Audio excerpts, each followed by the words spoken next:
Follow me. Okay. Coming through. Oh. Oh?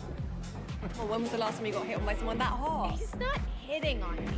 I'm just saying you need to get back on the horse. I'm married. Bitch!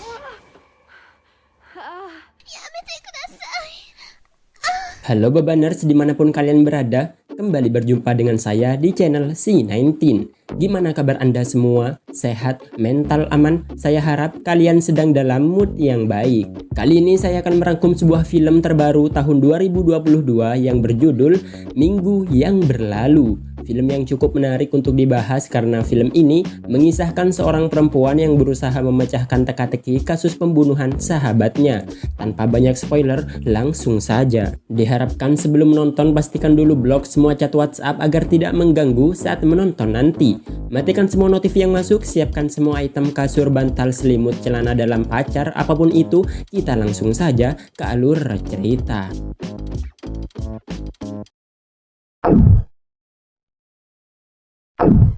Di awal film kita diperlihatkan dengan seorang perempuan rumah tangga bernama Beth yang kala itu berkunjung ke salah satu kota di negara Kroasia untuk bertemu dengan teman lamanya.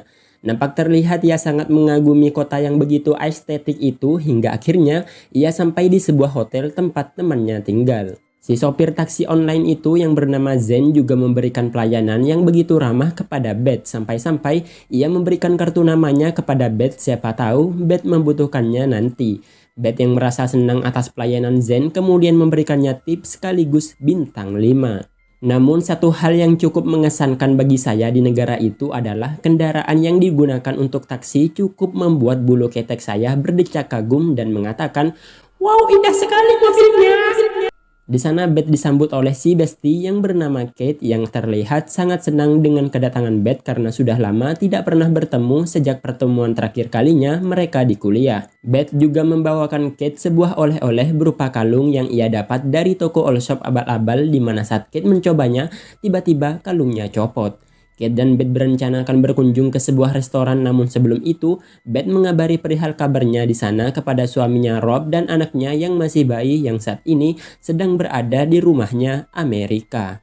Mereka juga berpapasan dengan pemilik hotel yang bernama Sebastian yang tampak lugu. Di sini terungkap bahwa Kate telah bercerai dengan suaminya yang bernama Jay. Walaupun begitu, Kate berhasil mendapatkan kartu kreditnya di mana Kate berniat menghabiskan semua uangnya dengan cara berfoya-foya. Di sini Beth juga curhat tentang hubungan dirinya dengan Rob suaminya di mana karena alasan tertentu, Beth dan Rob suaminya sudah setahun tidak melakukan hubungan mantap-mantap. Tentu hal itu membuat Kate bertanya-tanya tentang bagaimana nasib burungnya Rob yang sudah lama tidak dikandangin. Hingga ketika akan membayar bill ternyata kartu kredit yang didapat Kate dari Jay mantan suaminya saldonya sudah habis di mana pada saat itu Kate sedang bertengkar dengan Jay lewat telepon. Kate kemudian mengajak Beth bersenang-senang dengan pergi ke bar yang diantar oleh si Zane. Di sana Kate dan Beth duduk bergabung bersama dua orang pria yang juga merupakan pengunjung. Terlihat salah satu pria itu sakne kepada Beth hingga wajahnya berubah ketika Beth menunjukkan foto bayinya. Merasa kasihan kepada Beth yang sudah lama tidak melakukan mantap-mantap, Kate menyuruh Beth agar melakukannya malam ini bersama dengan si pria itu. Tentu pernyataan tersebut ditolak oleh Beth karena dia telah bersuami. Hingga akhirnya malam berlalu dengan sangat cepat dan Beth terbangun dari tidurnya.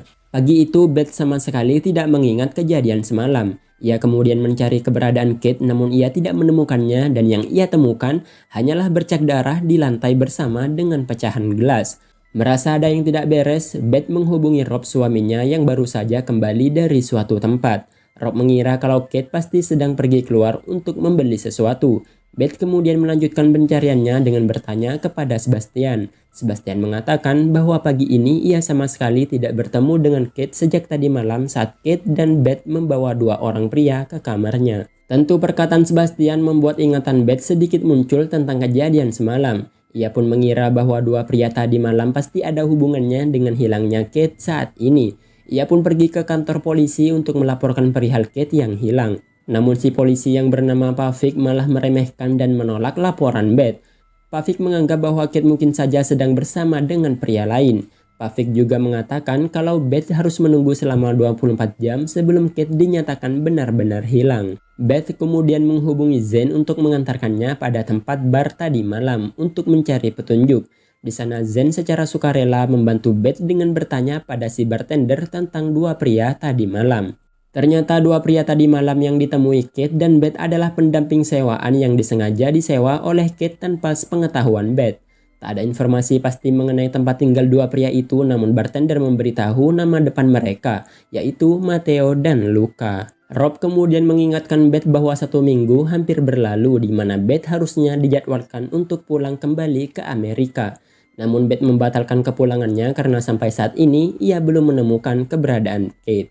Keesokannya Beth mencoba mencari akun Instagram atas nama Matteo dan Luca di mana secara kebetulan Beth berhasil menemukan kedua orang itu yang nampaknya cukup populer. Beth kemudian menghubungi Zane untuk meminta bantuannya menemui dua pria itu di mana Zane langsung mengatur pertemuannya dengan dua pria tersebut. Di sini Zane curhat kalau istrinya telah lama meninggal dan ia hidup sendiri di kota itu. Akhirnya dua pria itu datang, namun ketika melihat Beth, dua pria tersebut langsung kabur di mana Zane langsung mengejar mereka.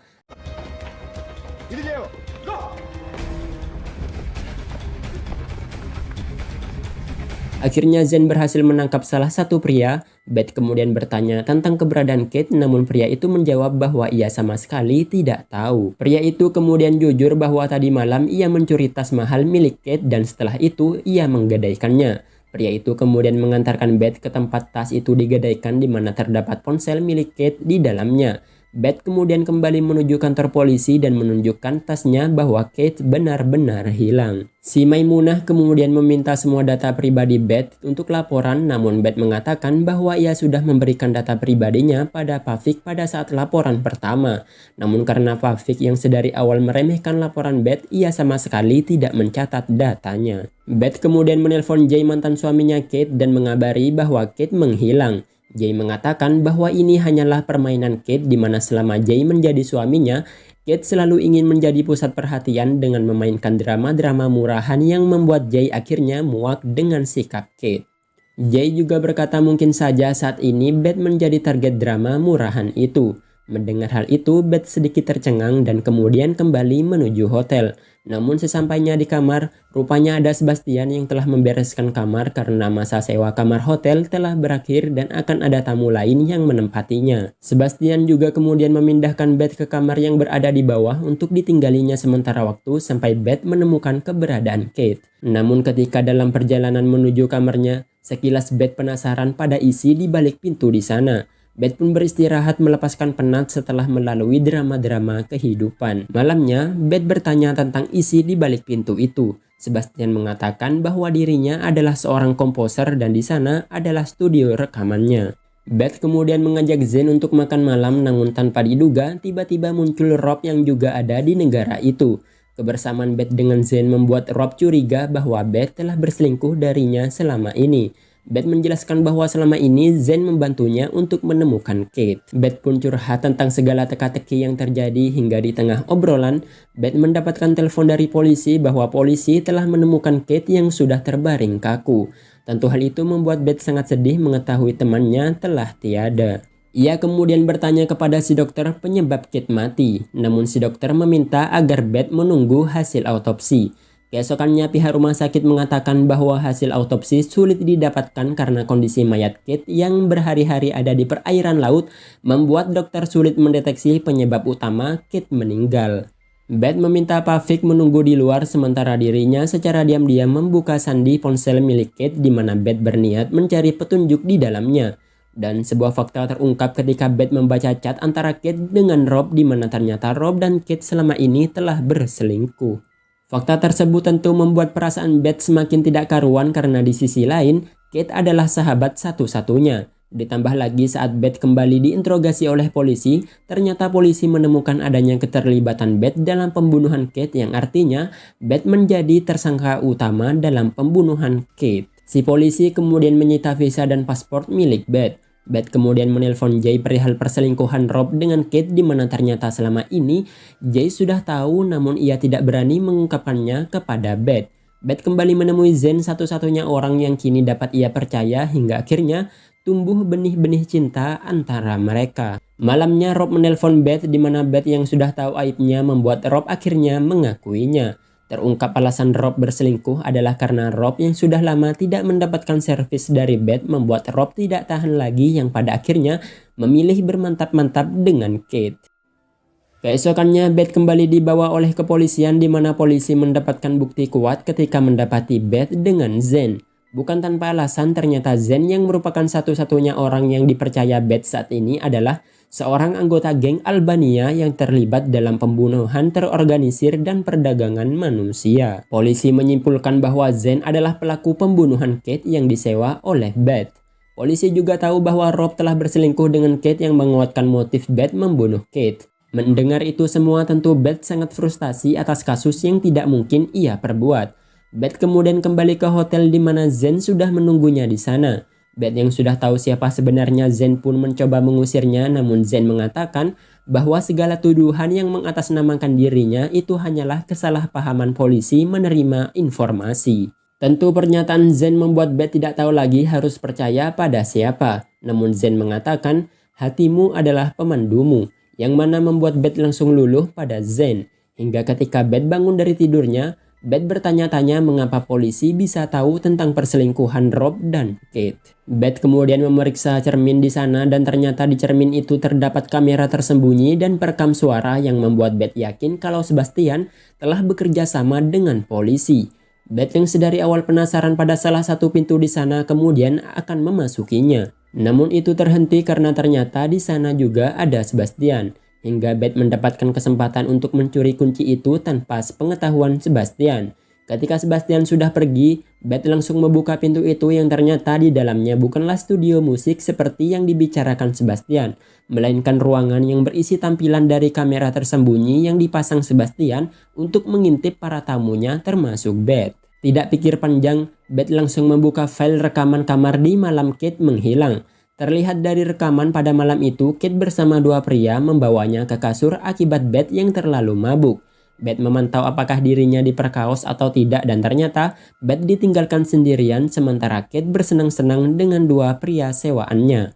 Namun semua berubah ketika saat Kate mandi. Dua pria itu merampok tas mahal milik Kate di mana hal itu disadari oleh Kate. Kate mengejarnya namun secara tidak sengaja menjatuhkan gelas yang membuat kakinya berdarah. Dan dari sini semuanya menjadi masuk akal. Beth terus mengikuti Kate di mana saat itu Kate mengejar dengan menaiki taksi. Beth segera mencatat plat nomor taksi itu hingga ia melihat Kate yang terlihat marah kembali dengan sebuah mobil hitam. Segera Beth mencatat plat nomor mobil itu namun tiba-tiba Sebastian telah kembali. Hingga ketika Sebastian membuka pintunya, Beth langsung menyerang Sebastian yang membuat hidungnya berdarah. Di sini terungkap bahwa Sebastian adalah seorang pengintip para tamunya di mana hal itu jelas melanggar aturan hukum. Selama ini ia juga tahu tentang kejadian yang menimpa Kate namun ia malah diam dan justru bekerja sama dengan polisi untuk mengungkap perselingkuhan suami Beth dengan Kate. Beth berniat melaporkan Sebastian tentang itu semua di mana sudah pasti Sebastian terkena pasal berlapis.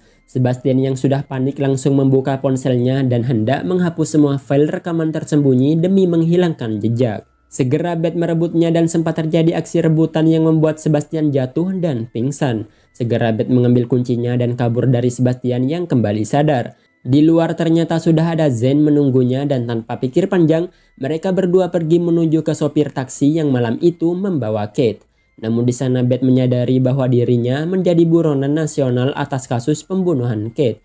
Si sopir kemudian muncul dan menjelaskan bahwa di malam itu ia mengantar Kate menuju kantor polisi. Hingga ketika mereka akan kembali, tiba-tiba segerombolan polisi datang mengepung mereka di mana saat Beth melihat mobil Pavik, ia yakin kalau mobil itu adalah mobil yang sama yang digunakan Kate malam itu. Yang berarti pada malam itu Kate bersama dengan Pavik. Aksi kejar-kejaran pun terjadi.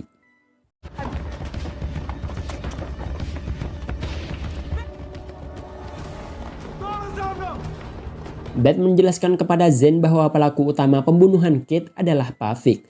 Tentu semua itu menjadi masuk akal mengingat Pavik yang dari awal selalu meremehkan dan menolak laporan Beth. Tentu itu semua agar dirinya yang merupakan seorang polisi terhindar dari jeratan hukum. Mendengar hal itu, Zen menyuruh Beth segera pergi sementara dirinya mengalihkan perhatian si polisi. Pavik yang menyadari keberadaan Beth terus mengejarnya hingga mereka sampai di atap gedung. Di sini Beth membongkar aib Pavik hingga tanpa sengaja karena kehilangan keseimbangan, Pavik terjatuh dari atap itu yang tentu membuatnya seketika tewas. Akhirnya Pavik pun dinyatakan sebagai pelaku pembunuhan dan kasus pun ditutup. Keesokannya polisi meminta maaf kepada Beth karena telah menuduhnya atas pembunuhan yang terjadi. Mereka sama sekali tidak tahu bahwa Pavik adalah pelakunya hingga saat ini mereka menemukan rekaman di salah satu trotoar yang menampilkan saat Pavik membunuh Kate malam itu. Alasan Pavik membunuh Kate adalah karena Kate yang menolak untuk diajak mantap-mantap yang membuat Pavik seketika murka. Dugaan semakin kuat mengingat Pavik yang pernah mempunyai masalah prostitusi dengan beberapa wanita. Si Maimunah kemudian mengembalikan visa dan paspor milik Beth yang ditahan selama ini. Dan setelah itu, ia mengucapkan salam perpisahan pada Zane. Kemudian scene beralih kepada Beth saat dirinya sudah ada di rumahnya di Amerika. Kala itu dirinya yang masih belum bisa memaafkan suaminya karena perselingkuhannya akan pergi keluar menggunakan mobil. Ia mencari kunci mobilnya di jaket milik suaminya, namun yang ia temukan sesuatu yang tak terduga. Beth menemukan bagian kalung miliknya yang ia berikan kepada Kate pada saat mereka bertemu, di mana hal itu tentu membuat Beth bertanya-tanya mengapa bagian kalung itu bisa berada di jaket suaminya. Tentu itu akan menguak fakta ketika Beth kembali berusaha menguak teka-teki yang ada. Dan dari situ, Beth yakin kalau pelaku utama pembunuhan Kate bukanlah Pavik melainkan suaminya sendiri dan segera ia melaporkannya kepada Maimunah. Dan semua terungkap ketika Beth memaksa suaminya berkata jujur. Ternyata pada malam Kate turun dari mobil, setelah itu Kate ditemui oleh Rob yang kala itu juga ada di sana. Kehadiran Rob di sana tentu akan diketahui oleh Beth di mana Kate mengajak Rob untuk ngobrol di tepi laut. Rob mengungkapkan bahwa selama perselingkuhan dirinya dengan Kate membuat perasaan cintanya kepada Kate semakin lama semakin tumbuh. Rob ingin agar Kate menjadi istrinya dan dia akan menceraikan Beth. Namun Kate melihat itu semua tidak lebih dari sebuah perselingkuhan. Ia tidak ingin agar hubungannya dengan Rob dilanjutkan karena bagaimanapun juga Beth adalah sahabatnya. Rob yang mendengar itu pun marah dan memukul Kate hingga membuatnya terjatuh dan kepalanya membentur batu yang berakibat Kate tak sadarkan diri. Bukannya ditolong, Rob justru membiarkan Kate jatuh tenggelam yang pada akhirnya membuatnya tewas. Sempat terjadi perkelahian saat Beth kembali dihubungi oleh Maimunah di mana Beth kemudian langsung menendang burung Rob dan setelah itu membawa bayinya bersamanya. Di akhir film karena Beth seorang janda dengan satu anak, ia memutuskan untuk menikah dengan Zane. Dan film pun berakhir. Bagi kalian yang sudah menonton video ini, jangan lupa like, komen, dan subscribe untuk menunjukkan eksistensi kalian. Share dan buktikan kalau kalian adalah makhluk yang tidak pernah lupa untuk bernafas. Tetap semangat dan jadilah beban yang berguna bagi orang lain. Terima kasih and see you next time.